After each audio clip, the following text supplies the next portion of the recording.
Good afternoon, Dr. Lim. Good morning, participants, and good afternoon to Dr. Lim. Welcome to the Distinguished Speaker Series, Dayanand Sagar University, Bengaluru. Dr. Lim is joining us from Seoul, Republic of Korea, and will speak on supply chain planning in the high-tech industry with reference to the ongoing pandemic. Han Lim, PhD, is partner and co-founder of ZIONEX Incorporated. Han is a seasoned expert in supply chain management industry, especially in planning and scheduling optimization. He brings numerous full-cycle SCM implementation experiences and process innovation consulting, working with Fortune 1000 companies worldwide, especially in the industry verticals including high technology, heavy industries, chemicals, and consumer packaged goods. Han started out his career as a business intelligence consultant at MicroStrategy, Vienna in 1996. He moved on to work at I2 Technologies, now GDA/Blue Yonder, in 1997, where he implemented supply chain management systems for large high-tech companies including Samsung, HP, Motorola, and IBM. In 2000, he co-founded ZIONEX in Korea to deploy supply chain systems for manufacturing and distributing companies in Asia. ZIONEX now operates in Korea, Japan, Taiwan, and China, with 4 offices and 135 employees. Dr. Han Wook Lim is pretty much a celebrity in the area of supply chain management and received a Bachelor of Science degree at Columbia University in the city of New York, and received his Master of Science and PhD at the Massachusetts Institute of Technology, MIT, Cambridge, the United States. Welcome, Dr. Lim, and thank you very much indeed for being here with us today. We have students from the MBA full-time and executive MBA programs, and also our distinguished faculty colleagues from the university, and some of our friends and colleagues joining us from other places. Thank you very much, and over to you. Thank you, Captain.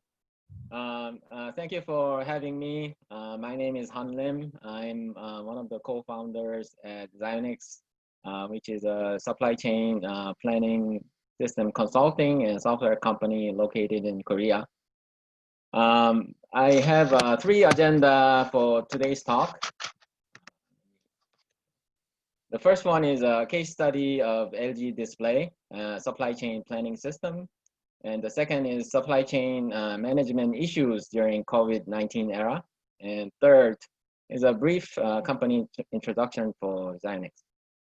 So let me just go ahead and start the presentation. Let me start by introducing LG Display. LG Display is one of the leaders in the flat panel display business. Their vision is "You Dream, We Display," and the goal is to be the global #1 display company in the world.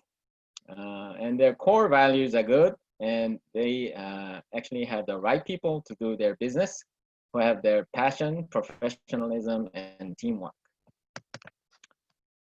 They have 28 offices and 10 manufacturing sites locations in Asia, America, and Europe, and they have over 56,000 employees worldwide, and they're one of the Fortune Global 500 companies. LG Display produces 3 different types of products.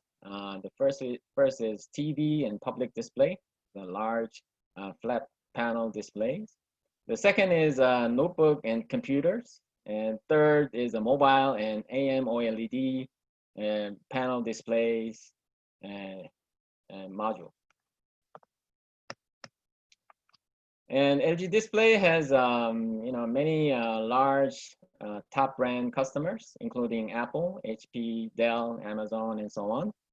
And these companies are all associated with building televisions, notebook computers, desktop monitors, and mobile devices. So let me start today's talk by describing some of the issues of their supply chain at LG Display. The LCD supply chain network that LG Display has is one of the most complex supply chain in LCD business these days, being the one of the global #1 provider of the LCD panels.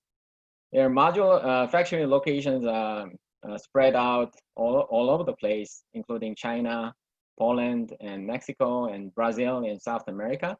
And also their panel cell factory locations are located in Korea, in 3 cities, Paju, Seoul, and Gumi.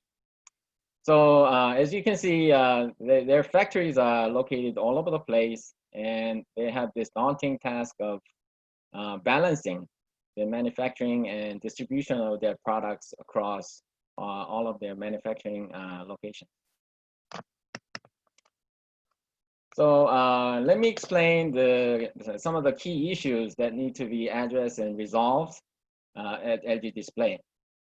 The panel sites and the module sites are located in several different continents, as you can see in the graph. For example, LG Display's panel factories are located in Korea, here. And their actual fabs are more than 10 of them here.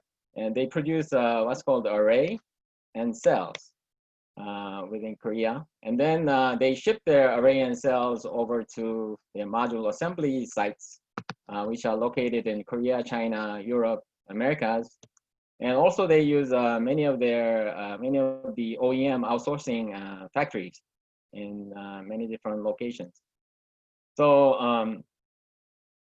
the panel components need to be transported to different locations through the multiple modes of transportation, including ships and trucks, ferry, airplanes, and everything. And this adds complexity to their overall decision on where to source the panels using the various modes of the transportation. So any slight mistake in the module sourcing selection decision may result in unwanted buildup of the inventory, and also it'll cause a lot of late shipments for their customers. So their key issues is to balance and synchronize the plans across these multiple production and distribution sites, and they need to do it really, really fast in order to respond to the millions of product demands that they receive from their customers. So the strategy that LG Display decided to apply was what's called a single plan strategy. So in order to achieve a balanced and synchronized execution across all of the manufacturing plants located worldwide, LG Display chose to build a global planning system that brings all the departments together on a single plan. In other words, they would centralize all planning functions into a single planning capability, so that they can make a very quick decision using the system platform.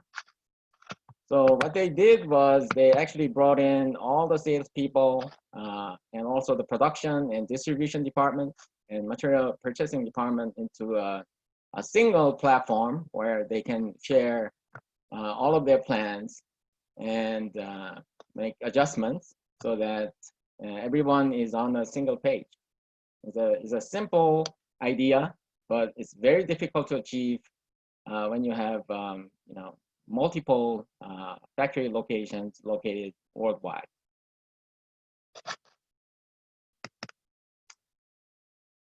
So after building this centralized planning system, this is the planning workflow that they came up with using this centralized system. So LG Display uses a closed loop planning process with a weekly rolling mechanism.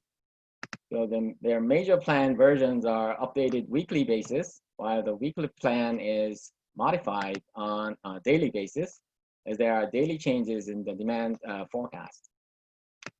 So as you can see from the planning process workflow, their demand varies from, demand variations are closely monitored and reflected into overall supply chain planning.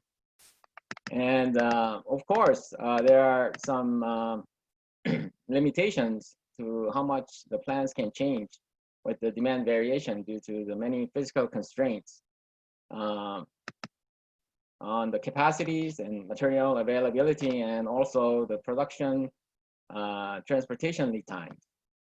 But this kind of tight demand to supply plan integrated flow results in minimizing the gap between the demand and supply, and results in more satisfying plans for their customers.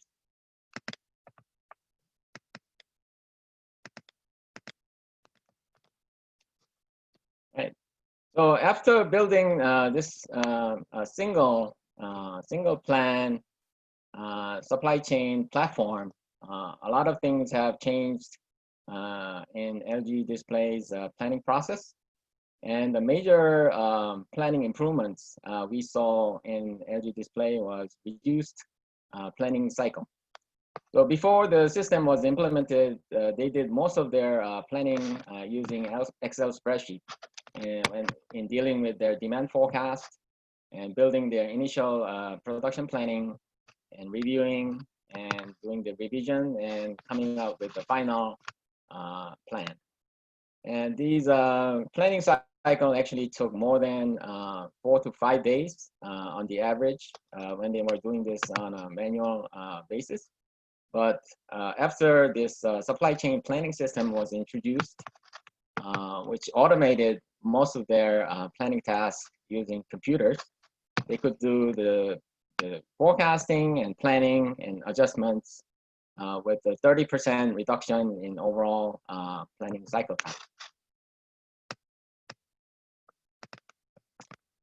Okay, and the return on investment after implementing this system was first was the demand fulfillment rate, which was measured on a weekly time bucket, was improved from 72% to 88% for their customers. And the second is a reduced operational and transportation costs. Especially LG Display used to use a lot of air freights to deliver their products from their factories to their customers in case of an urgent demand coming up. But with the improvement in their planning system, where it gave them the much better inventory management capability, they do not need to resort to air freight anymore, which saved them more than $30 million in annual savings in air freight costs. And finally, their planning cycle time was drastically reduced from 7 days to 1 day with the real-time customer response, which means whenever there's an urgent demand coming up from the customer, they are able to respond in just 1 day. And they can reply to the customer when the shipment will arrive at their warehouse. Okay. And after implementing this system, supply chain planning system, actually the project duration was around 2 years. We learned that there need to be at least 5 key ingredients in order to launch this kind of a successful supply chain planning system. The first is the support from the top management team. The C-level executives must be involved in implementing this kind of a global scale supply chain planning system because it involves working with multiple departments. So you need support from CEO or COO or CFO. And for LG Display, the owner of this project was their CFO, who insisted on reducing the overall supply chain cost by implementing this system. And the second is to create a cross-functional supply chain management team with strong leadership. And I will briefly explain some more on this topic in the next slide. Third is to establish KPIs, which matches the goal of the company to this supply chain planning system. And fourth is to develop a centralized master data management infrastructure. This is also very important because many companies do not have this. In order to have automated, computerized planning system, you need to have all the data available electronically. And having a centralized master data which collects the data from all the factories and all the sales offices located all over the world is vital to implementing this kind of system. And fifth and final, we should never try to over automate supply chain management system, because human cannot be replaced by some IT system, at least for now. Because the knowledge and experience cannot be replaced by an IT system. And also, the reality is that these IT systems do not have all the vital data that it needs to make a proper decision. So at some point of the planning workflow, human planner needs to come in and make the final decision that would be favorable to company operation. And of these 5 ingredients, let me just briefly dig a little bit deeper into the first and second topic. The first one is getting the support from the top management. This is this kind of a global supply chain planning system needs a support from the top management, and they need to provide a vision and strategy that needs to be implemented throughout all the factories and all the departments. So the vision needs to be created from the top, and all the initiatives needs to be developed based on that vision. And then all the departments that are associated with this change need to get involved. And that definitely we need support from CEOs and CFOs and COOs in order to do this. So in order to have a successful supply chain planning deployments, you always need to go and ask the support from the CEO or CFO. And also another big, another important organizational requirement is that we need to create a cross-functional team which can act as a command center for the company, and they are required in order to overcome any conflicting goals of several departments' objectives. So they need to be able to be authorized to make pivotal decisions for any planning issues, and they need to have faster and more frequent cross-functional communication. And also they need to be able to analyze and identify and resolve important issues in the entire supply chain.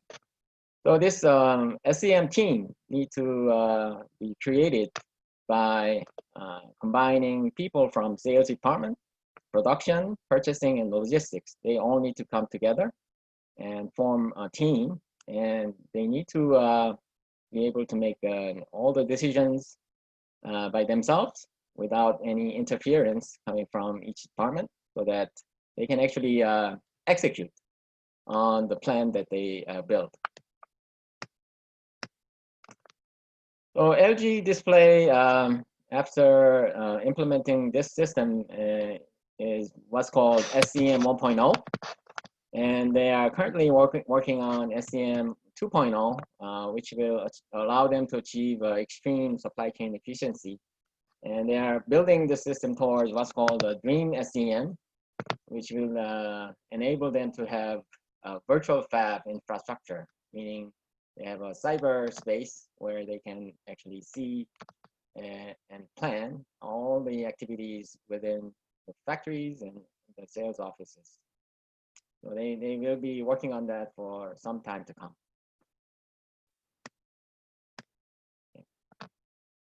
So that was some brief case study overview of the supply chain planning system at LG Display.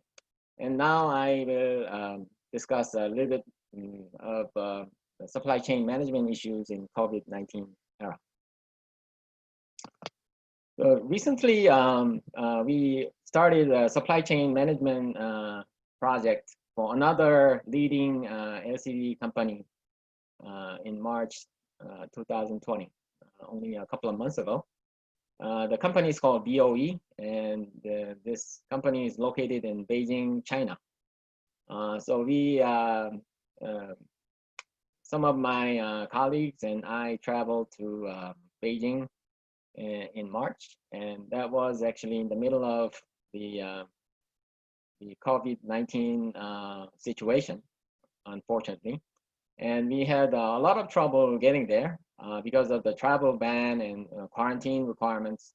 Once we got there, we had to spend 14 days in the hotel to get for the isolation before we can get out and actually visit this company. Due to this travel ban across international borders, it's getting increasingly difficult, not just to implement this kind of system, but also for BOE, it's getting very difficult to do their business as well. So what's happening in the supply chain projects? And one of the changes that we saw in this COVID-19 era is that we are now doing most of the system implementation remotely. So we use because we cannot go to the customer site very easily. All of the project members need to stay either in Korea or Taiwan.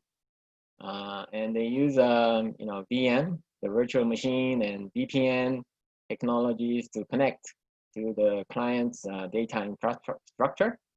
And we use a Citrix virtual desktop to connect to their system to develop codes and share documents with the clients. So and I think this type of virtual project implementation will become even more common as the COVID-19 will stay with us for some time to come. So we'll be resorting to this kind of a remote implementation for the next several years, I would imagine. And another different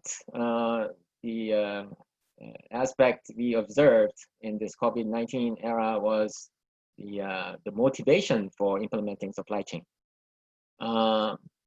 Before COVID-19, many of our customers actually asked for supply chain planning system to reduce cycle time.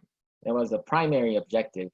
And LG Display was also had the same requirement. They want to reduce the cycle time and improve the response to the customer demand.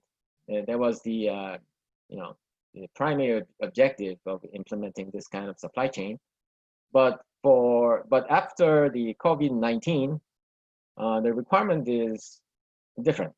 For example, BOE, they do not talk about cycle time that much, but they always talk about inventory reduction. It's because during COVID-19, we had this highly volatile economic situation, and therefore the demand forecast that they receive from their customers are very, very unpredictable. So in this unpredictable situation, the inventory management is very important, and they need to make sure that they do not build up any unwanted inventory. So the motivation for building supply chain planning system has changed, but probably in the end, we will have some similar system, but it's coming from two different project motivation. And third difference that we observed is that the SCM planning nodes are being localized these days. Before COVID-19, we were talking about transporting products from Asia to Europe to America. But after COVID-19, for example, BOE, the LCD company, they now talk about building a local supply chain system within China only. It's because of the international travel ban, they cannot predict what will happen for their international transportation, and therefore they do not want to get into that project scope, but they just focus on domestic transportation and domestic manufacturing only for the phase 1 of their project. And finally, there are different technologies that are being applied in supply chain, and nowadays more of the artificial intelligence, AI, machine learning, and natural language processing are brought in to implement supply chain planning system. For example, AI and machine learning are frequently being employed for demand forecasting systems within supply chain planning. And this system actually takes a lot of textual data from the websites. So initially they do a lot of data scraping. They will go to different websites and they collect price, promotion data, and also the product reviews and blogs, and some of these SNS sites such as Twitter, Facebook, and so on. And they will collect all that information and do the an analysis using natural language processing and identify the trends in the consumer. In addition to the traditional forecasting methods that we used previously, we would add these input data into the forecasting and come up with something more accurate than before. And we can use that forecast information to do a better inventory planning to minimize any stockouts and overstocks, and then do a sales pattern analysis of the results. And obviously, machine learning or AI technology is not for every industry. It works well for some and probably doesn't work as well. And we've so far employed this AI technology for some of these industries, including furniture, like mattress, and some beverage, like Pepsi or Sprite.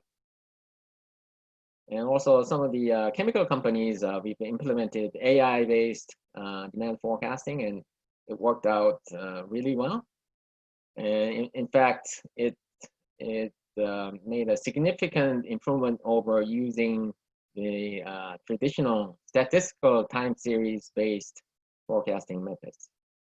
So the technology is another new technology, is another difference that we observed in the COVID-19 era as well. Okay.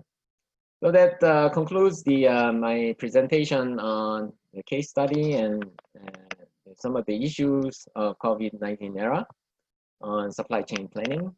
And I will conclude with a brief company introduction.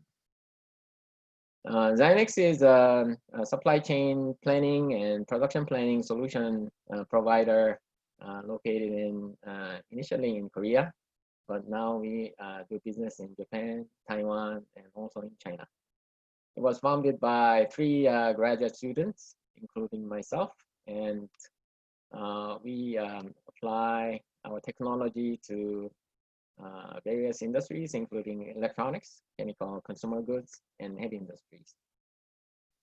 So we have about 135 employees as of May 2020. And we have offices in Japan, Taiwan, in Tokyo, Taipei, and recently we opened an office in New York as well. And we, our team consists of supply chain specialists who have many years of experience in deploying supply chain planning systems, and they have good experience and knowledge. And we were published in Forrester Research, some of these case studies in supply and demand chain executive. We were also awarded by Supply Chain Council for being one of the providers of the latest supply chain technology. And our clients include customers in high-tech, chemical, automotive, and CPG industries. And in Korea, we work with Samsung, LG, SK, Dongbu, Nongshim, and so on. And these are all big companies in Korea. And we work with other customers in automotive, steel, CPG, heavy industry, service, and chemical industries as well. And that's it for this presentation. And I thank you for joining in. And I am now available for your Q&A. Okay, Han, thank you so much. So there are quite a few interesting questions. I will start with one simple one. What is a virtual fab that you mentioned? Oh, virtual fab. Actually, LG Display has this vision that they want to model every single activity. Business, that could be either business activity or some manufacturing activities in their factory. So they envision that they actually create a cyberspace of everything they do at in their office and their factory into this virtual fab environment. So everything will be duplicated. So it's this is similar to what they call a digital twin. So they want to make a replica of all their business activities in the computer virtual environment. Okay, great. So with COVID, has there been, so clearly you mentioned at the end, towards the end, that there may be some restructuring, network restructuring of supply chains. So from larger complex supply chains to localized supply chains. Is this something that you think maybe is going to happen to all over the world, many places? Yeah, I mean, due to the travel ban, I think this kind of trend will continue to happen.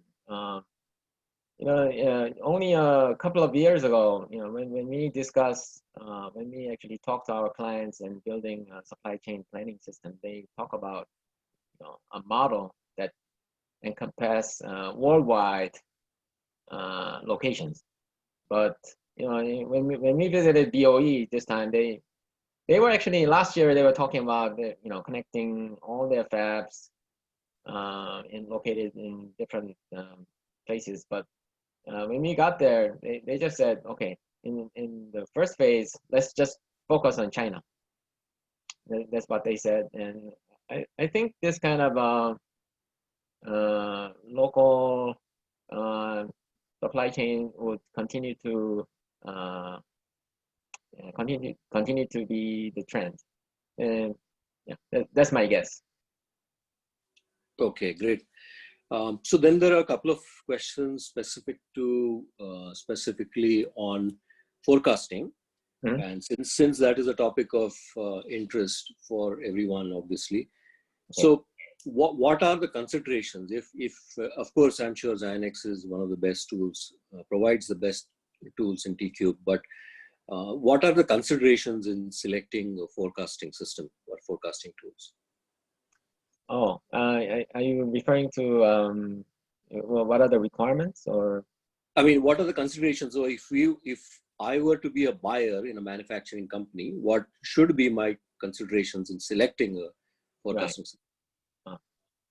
Well, there's forecasting. Many customers have this imagination or have fantasies about having a forecasting systems, but forecasting is forecasting. It'll never be the actual sales results.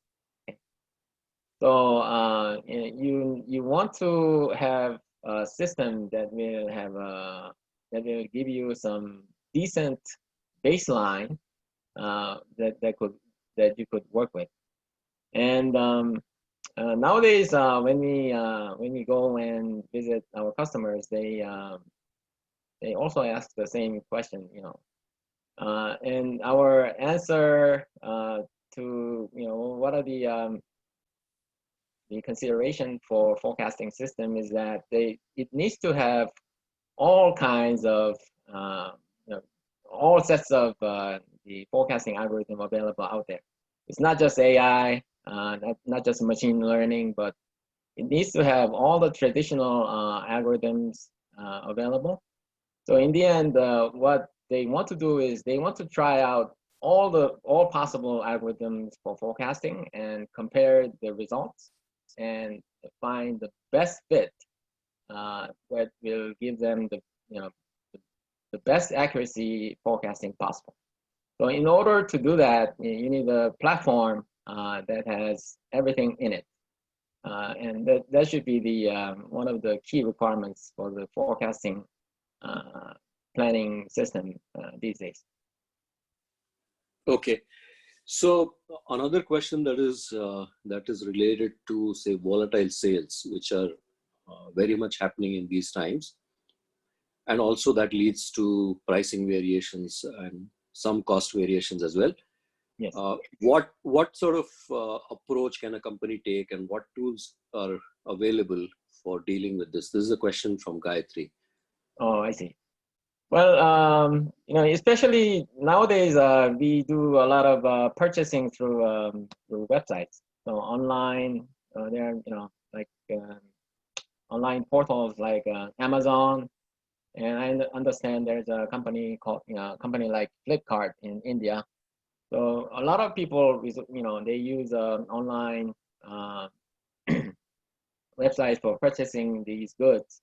And some of the customers that we have right now are supplying their products through these websites.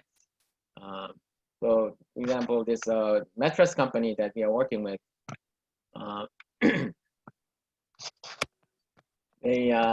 they also have this problem of having a very volatile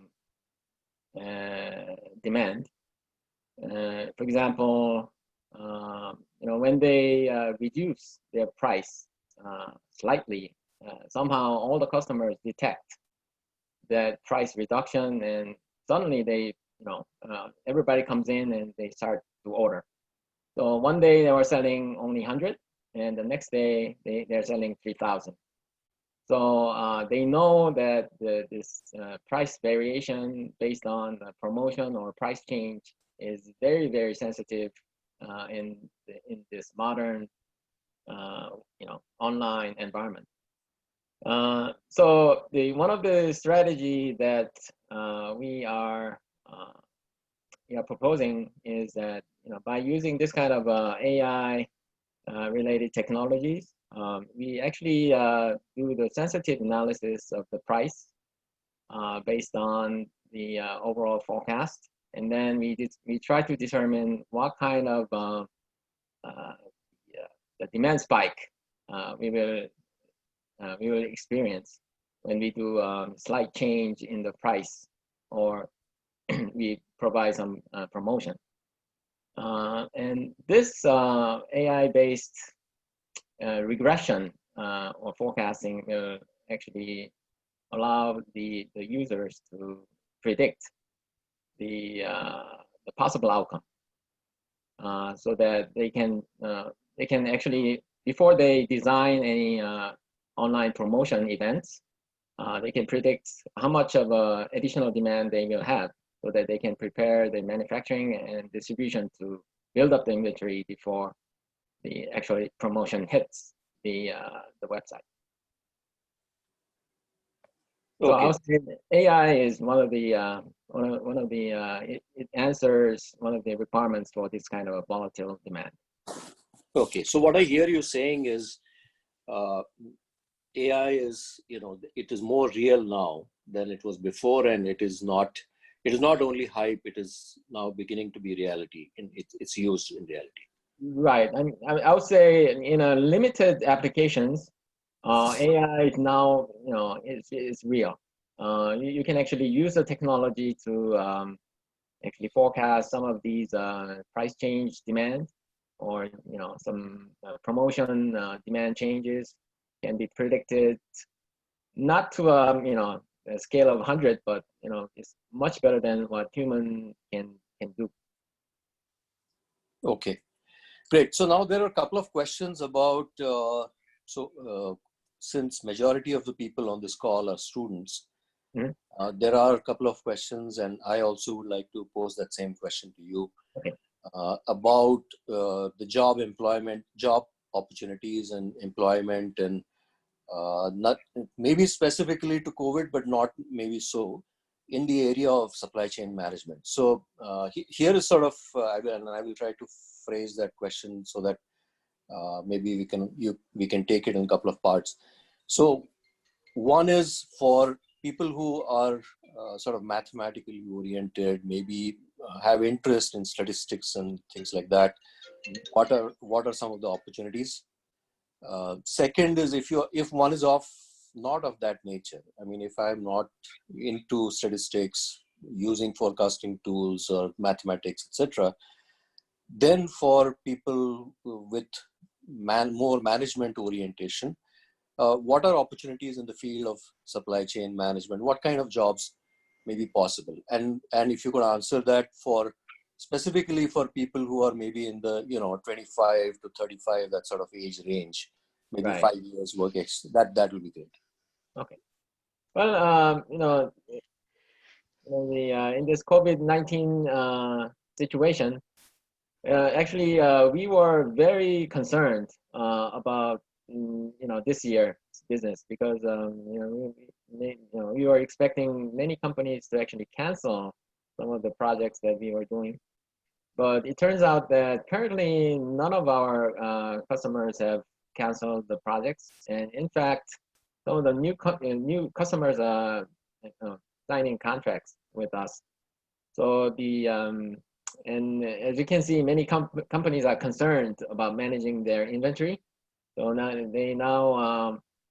they want us to come up with some inventory management planning system that can help them to respond to the volatile demand that they receive. So the job prospects in the supply chain planning, consulting, or the system implementation area will at least, we hope it will thrive in this COVID-19 situation, but at least it won't subside. That's our that's what we are observing these days. So the job perspective in this supply chain area is, I would say, is good. And especially if you have a math or statistics background, you're in a much better position than all the others, because these days, a lot of there's a high demand for consultants who can handle math, and also if you're in the area of forecasting, they need people who can do statistics effectively. So I'll say, as soon as you submit your resumes, someone will actually take you immediately. And for the people who major in management, they could also, before we implement any of these supply chain planning system, we always do what's called process innovation consulting projects. So by getting into these consulting projects with the management education background, I think you also have a good chance at finding something. But this one, this kind of consulting job, I think it's better off you start off with some global brand names, like I don't know, like Accenture or PwC, so that you build up your resume well, so that you can actually work with high-level officers in these manufacturing companies. Okay, so there are a couple more questions, and after that, I will hand over to Captain because he also has a question about the shipbuilding industry. So one question is, how is blockchain? Is it sort of making a change in the supply chain industry, and how do you see that? I mean, there's a lot of talk about it, obviously. Oh, blockchain. Oh, okay. Actually, we working with a couple of blockchain software company located in Silicon Valley.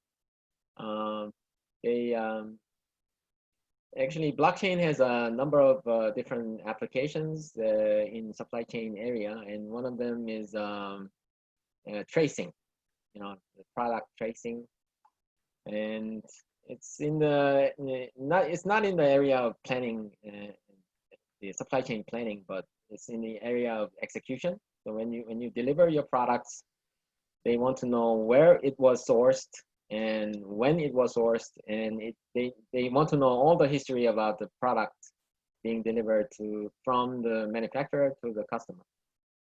So there's one real application we can actually implement blockchain in supply chain.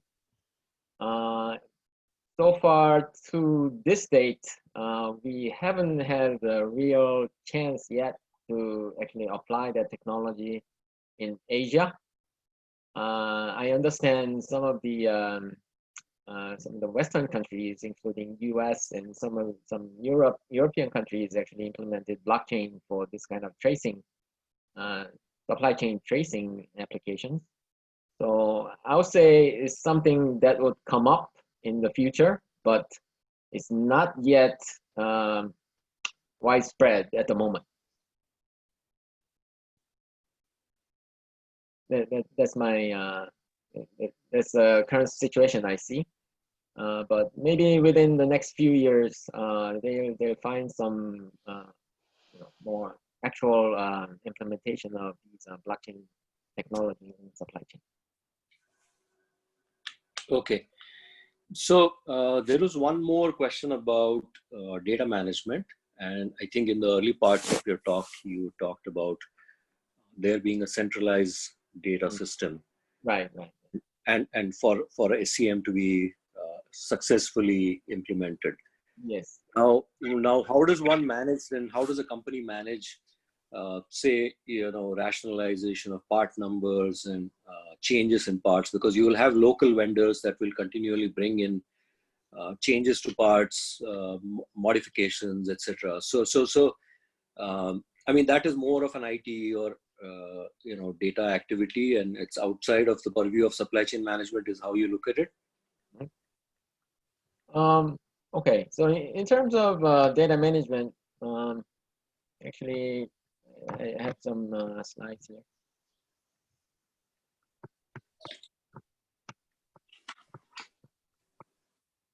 Okay, so this This is from LG case. Actually, when we talk about managing the master data for supply chain, actually, we need to gather all kinds of data from different data sources. So your company may have ERP, some MES, manufacturing execution systems, production management system, and product management or PLM systems, and many others. So, and those systems will have these data changing all the time. So, what we usually do is we build this what's called a global supply chain DB, and that was a term that we use for LG, and we continually update all the data coming from different data sources on a daily basis. And then for LG, they actually had one separate team who will oversee this data management. And then they will actually do the validation, and they also do the filtering of the data coming in, so that all the data will have a good integrity, so that you can actually use it for your planning, and your planning results would be meaningful. Yeah, so this kind of data management infrastructure is vital to building the system. But then, who has this kind of infrastructure? Not too many, actually.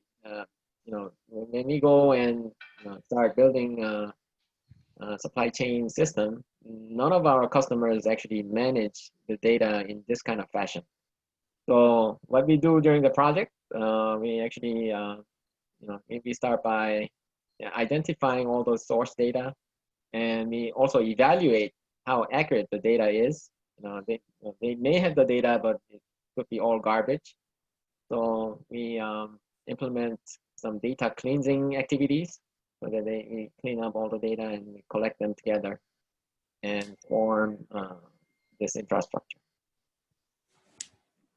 Okay, great. I think there is just maybe one question. I will hand over to Captain Nagaraj. He has a question about the shipbuilding industry. Captain, can you hear me? Yes, thank you, Rahul, for taking us through the Q&A. Han, I had a quick question, because maybe a little away from your talk today, but Busan is pretty much a center for shipbuilding. Right. And I have followed this industry for a while now. So, Yes. in the recent years, China has been the predominant player in the shipbuilding industry. But I wasn't paying too much of attention, but I saw in 2019, Korea is very much back as the #1 shipbuilding industry in the world. And that's very interesting, because shipbuilding generally follows low cost manpower. Right. It's a highly manpower driven industry. So how do you explain this? Because Korea is inching towards being, pretty much a first world country, high wages, high costs, but still they are predominant in a labor intensive industry. What's your point of view? Yeah, I mean, actually, I totally agree with you.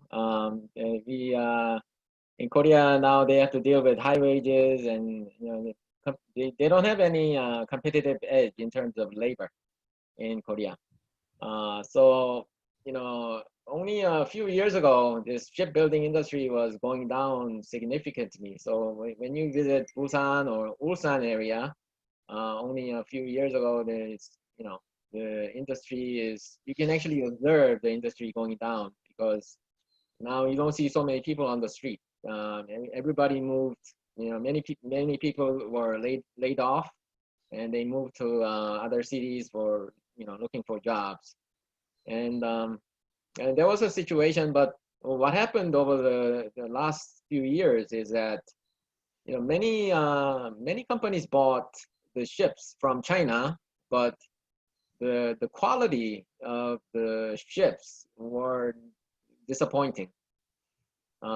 Especially there are different categories of ships that they build, but one of the the gas transporting ships, the natural gas transporter requires a bit of high technology. That's my understanding. But in China, they tried to do that over the last several years, but they couldn't come up with a good enough vessel that could meet all the requirements for the clients. So a lot of their Chinese projects have been canceled, and they came back to Korea. It's more expensive, but the quality is better. So now I think many of the shipbuilding business have, it's improving. I understand it's not as good as before, but that is the main reason for getting the business back from China, the quality. Absolutely. And the LNG Center for Manufacturing LNG Ships is Busan in Korea. Yes. And, very interestingly, I spent a while in Shanghai because an Indian company wanted to buy Oh, I see. Ships from China. So they were consulting with me, and I was in Shanghai for a while. So you're absolutely right. The costs are low, but quality is a little bit, here and there. So I think it's a cause for concern. And when you're talking about very high technology ships like these, people are concerned as to what they do. Right. So Rahul, is that it? Any more questions? Or are we done? Yeah, there is only one more question. Let's take that. Just give me a second. So question from Gaurav is, Han, can you share one or two inefficiencies that you may be aware of in pick, pack, and ship operations, any supply chain? And are there considerations to avoid the same? So this is more of maybe execution related question. I don't know if you're going to answer that. Can you repeat the question one more time? Yes, the question is, what are the top inefficiencies? What are some inefficiencies in pick, pack, and ship operations? Pick, pack. Yeah. It sounds like a warehouse operation. Right? Yes. Oh, I see. Actually, the warehouse management system is not one of our, major business, but we actually visit a lot of warehouses, and actually we see a lot of warehouses being run in a very, very inefficient way. So some of these warehouses I visited, they just place all the boxes in the aisle, blocking the vehicle. So they do, they go in and actually remove all the boxes in the aisle in order to get through to another location. Pick and pack, they actually when you start building a warehouse management system, I think you design the zones within your warehouse. That's my understanding. That's the first thing you do. And if the design is bad, then you end up having extremely complex and inefficient operations in the warehouse. Whereas you streamline your locations, you sort of have an optimized design, then it would actually help you get products picked up fast and go. And also many companies nowadays, including big companies like Amazon, they automate using these vehicles, automated vehicles inside the warehouse. They also make things efficient. But in normal manufacturing warehouses I visited, zoning was one of the primary issues of having inefficient operation. Okay, great. I think it's been a wonderful 1 hour. I'll hand it back to Captain Nagaraj for the closure. Thank you. Thank you, Rahul. And thank you very much indeed, Dr. Lim. That was an outstanding presentation on supply chain planning in the high-tech industry in the COVID situation. We are aware that supply chain lines are stretched and disrupted.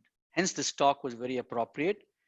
I'd also like to mention that Rahul is setting up a center of excellence at the university on supply chain management. It's very exciting because we hope students will learn a great deal from somebody as eminent as Rahul Dige. I would invite you to visit us at Bengaluru and the Dayanand Sagar University when you're here next. You must often open an office here in India. And we would love to. we'd look forward to that. I would like to thank the participants for being here today. It was a wonderful talk. And finally, my team, outstanding people, Dr. Rahul Dige, Professor Rajan, Aravind, Malti, Professor Naveen Shriram, and Mohammad Imtiaz. On the Dayanand Sagar, on the Distinguished Speaker Series, Dayanand Sagar University, we have renowned personalities from across the world joining us to speak to you. Next week, we have Anantaraman Subramanian, Director IBM, talking to us on future skills. All of us are concerned about what future skills are, so he'll be telling us all about it next Sunday. Do join us. Thank you very much once again to Dr. Lim and all of you, and enjoy your Sunday. Okay, thank you, Captain. Thank you, Dr. Dige.